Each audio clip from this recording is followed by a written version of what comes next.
4,165 5 volts positif, et l'autre moins 72 sur 121 VC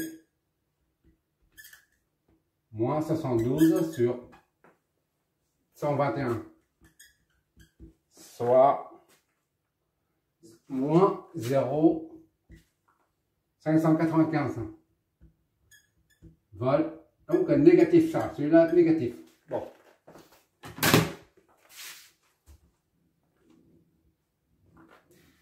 Voilà.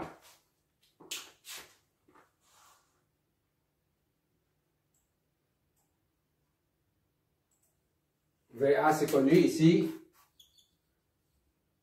C'est là. Et ça c'est là. Maintenant, on a tous les potentiels là. Maintenant, il faut les courants. On revient. I1. I1 là. I1 c'est 1. Ici, ça nous donne I1 est égal à VB. VA. Moins VB. Sur R1. R1 c'est. Déjà, on met ça. VA c'est 24. Moins VB. VB c'est ça. 4, bon, on prend ça, hein, on ne s'embête pas avec ça. Sur R1 c'est 250.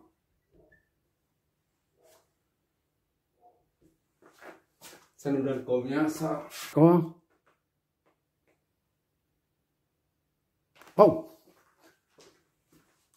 C'est 0,79 33 34 ampères ou I1 est égal à 79,34 milliampères.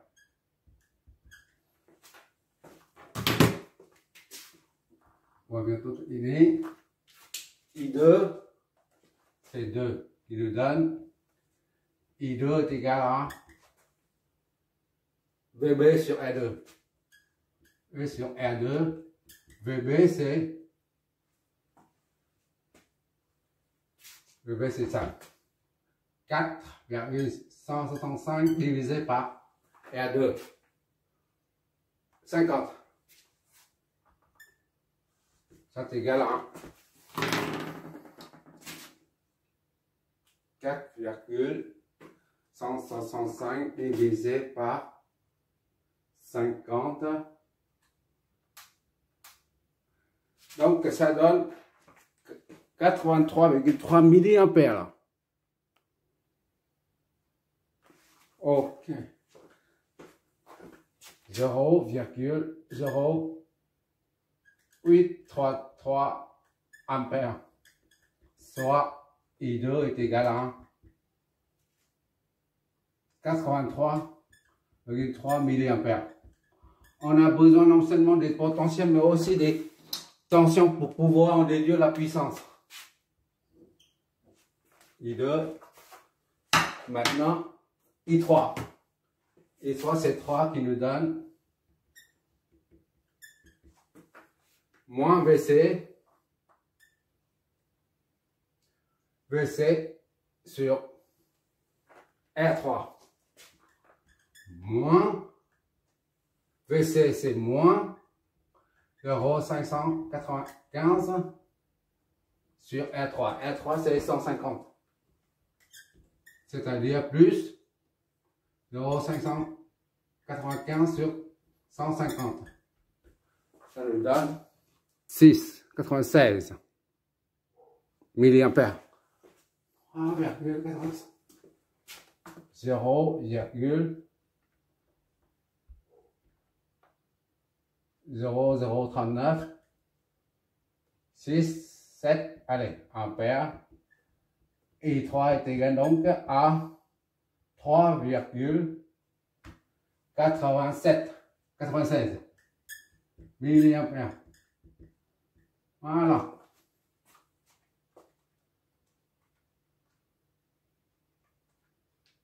Ok. Bon, les trois là. Maintenant, on peut...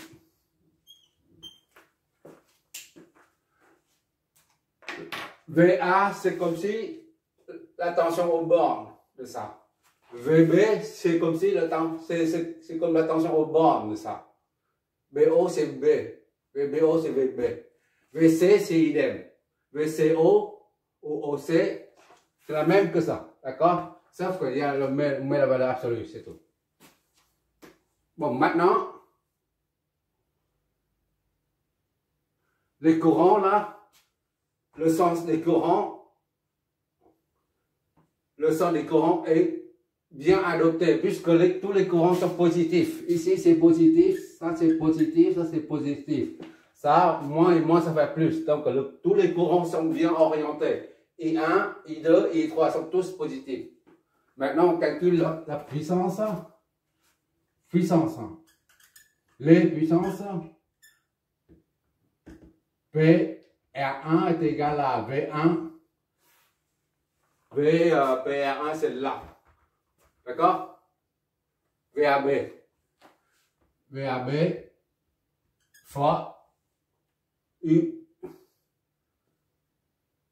RI. On prend les trois là. On voit ça. UI. VAB fois I1. VAB c'est A fois B. VA fois VB. Et VA moins VB multiplié par I1. Soit VA c'est 24. Moins VB c'est ça. 4,165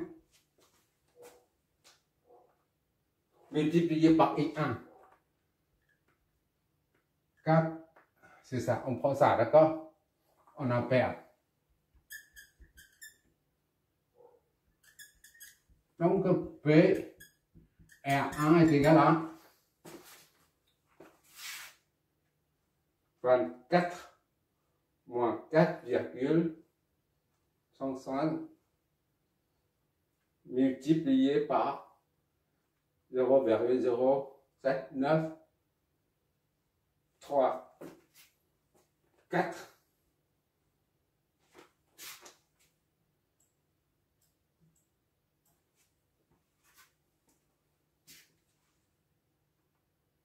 Un virgule 5. 24 moins ça, multiplié par 0. Et 1, 0, 0. Voilà, ça fait 1,57 watts. 1,57,37 watts. Bon.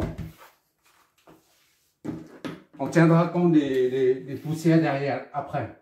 Il y a une certaine erreur au niveau des décimaux. Et PR2, la puissance PR2, ça. PR2 est égal à V, BO, fois. Pourquoi je mets ça ici, au lieu de mettre VB, mais je préfère mettre ça, parce qu'après, il s'agit des courants alternatifs.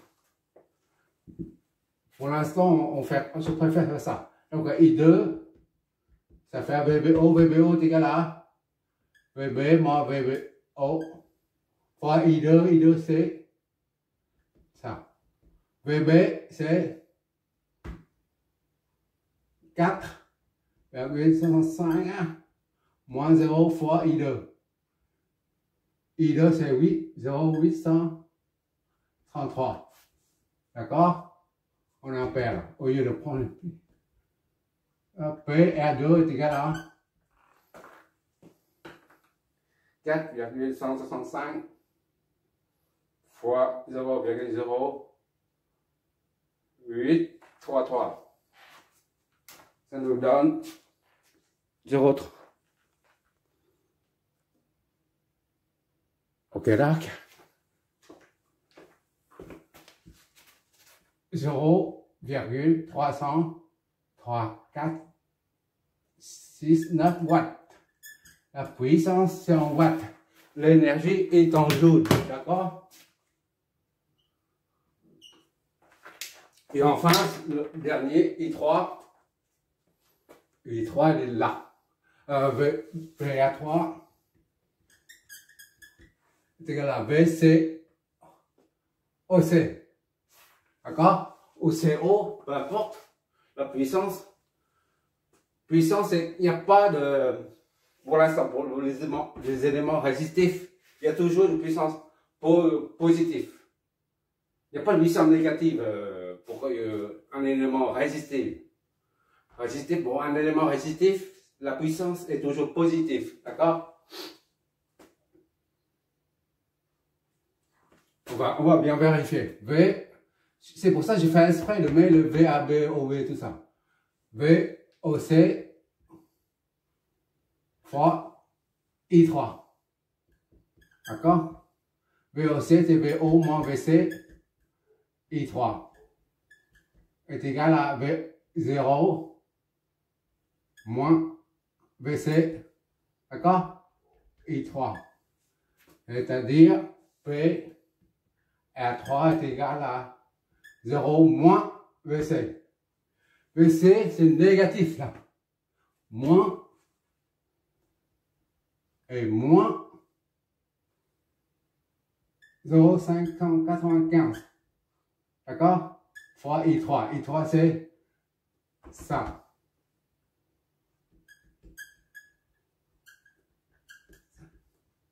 Donc, I, P, R3, moins et moins, ça fait plus. D'accord? 0,595 fois 0,0067. Voilà. Et ça nous donne ça. C'est toujours positif après. Ça, c'est positif. D'accord? C'est tout le temps. Pour un élément résistif, la puissance est toujours positive. Fois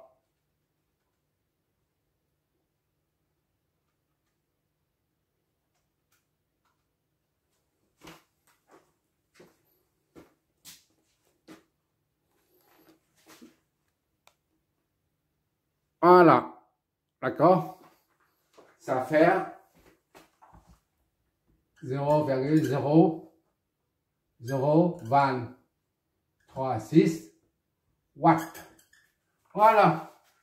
La puissance absorbée par chaque, ou reçue par chaque élément résistif du circuit là. Tout ça ici là. Toutes les puissances sont là.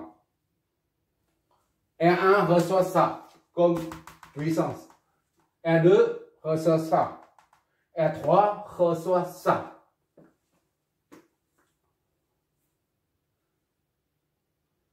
Qu'est-ce qu'on peut en tirer Est-ce qu'on peut tirer une conclusion à propos de la puissance reçue par chaque élément résistif?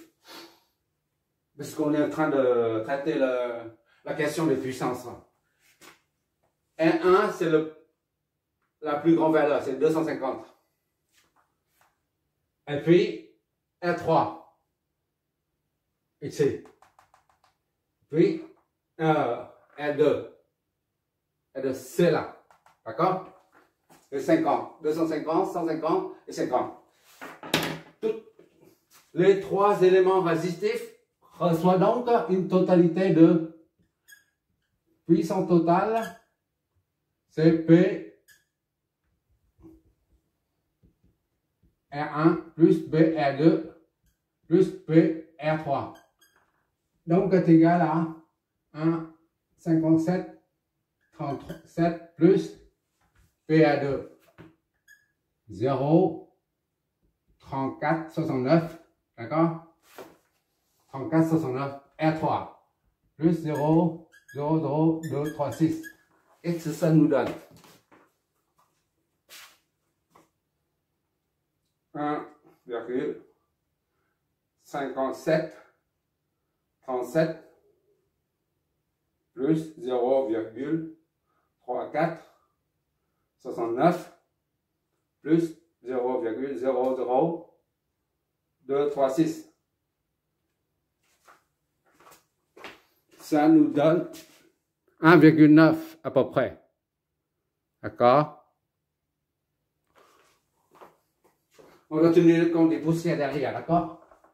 P somme la puissance absorbée par l'ensemble des circuits, des éléments.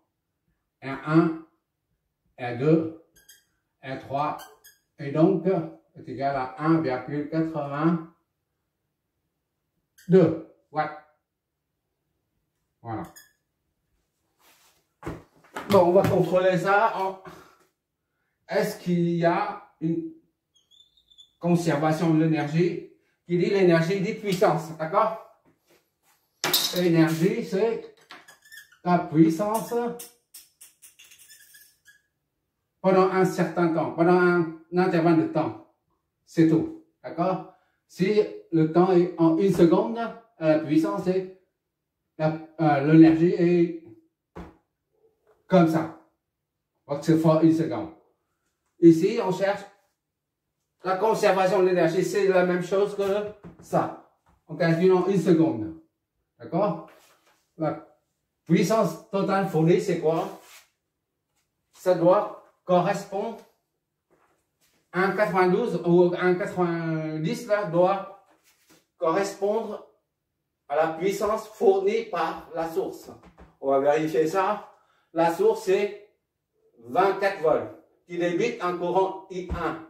I1 qui est là. La puissance est puissance source est égale à VA, V source, fois I1. Or, VA c'est 24 volts, d'accord? Là, VUI, là, la puissance. Maintenant, on fait multiplier par I1, c'est ça. 0, 0, 7, 9, 34. Voilà. Qu'est-ce que ça nous donne? 24 fois 0, 0, 7, 9, 34. Voilà. Ça nous donne 1,9 et quelques. D'accord? Puisqu'on a pris des chiffres, des nombres, des décimaux, il faut en tenir compte. 1,904 machin. Donc, P, soit P source, 1,9. Ça va pas être pareil là. Vu les chiffres, si on a pris les fractions là, et ben on tombe pile poil dessus. D'accord? Si on a pris les fractions là, ici, au lieu de prendre les décimaux là, et ben on tombe pile poil sur ça correspond à ça. Ça confirme la loi de conservation de l'énergie. D'accord? Tout ce qui est fourni par la source est absorbé par les trois résistances. Et cette puissance est souffle. En termes d'énergie, l'énergie qui correspond à 1,9 watts, comment on peut dire ça, est transformée en chaleur, parce que là c'est une résistance, c'est comme un chauffage à la maison, d'accord? Dégagé en chaleur. Voilà, c'est terminé. C'est la puissance. Maintenant, on va essayer de... Là, on a trouvé les puissances reçues par chaque élément résistif. Et puis, on a vérifié la loi de conservation de l'énergie. Puissance, et c'est l'énergie. D'accord? Maintenant, on va essayer de développer une formule qui permet de calculer la puissance maximale qu'un élément résistif peut recevoir de la source. Par exemple, on a une source comme ça, d'accord? Et là, on a encore une charge, SC, H. Le courant débité, d'accord. Et on veut savoir, ça c'est la résistance interne.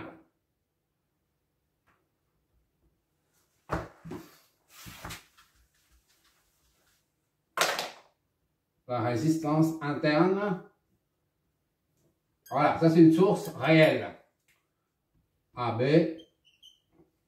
Une source réelle est toujours munie d'une résistance interne. D'accord?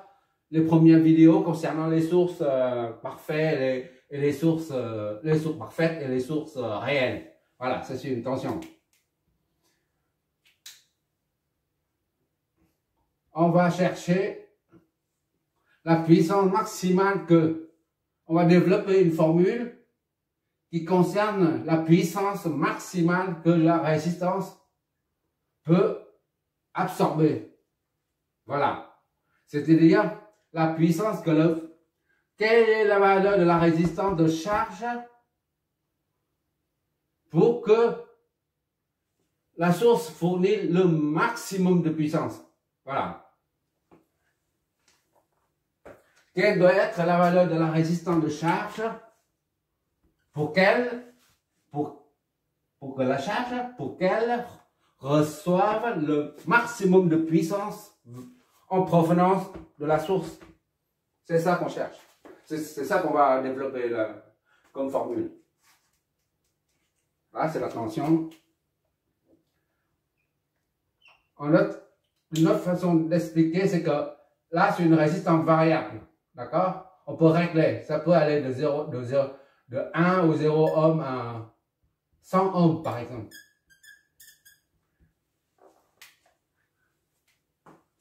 On a réglé ça, la valeur, on appelle ça un potentiomètre.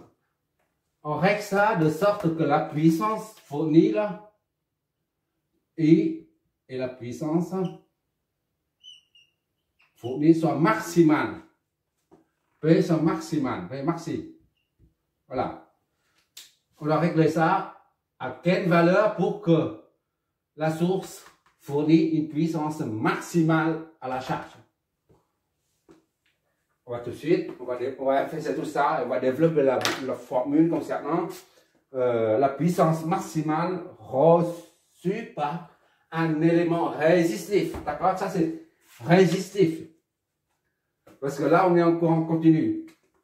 Parce qu'en courant alternatif, il y a d'autres choses qui vont intervenir. Pour l'instant, on reste en courant continu, tension continue. D'accord? Maintenant, on va développer la formule concernant la puissance maxi.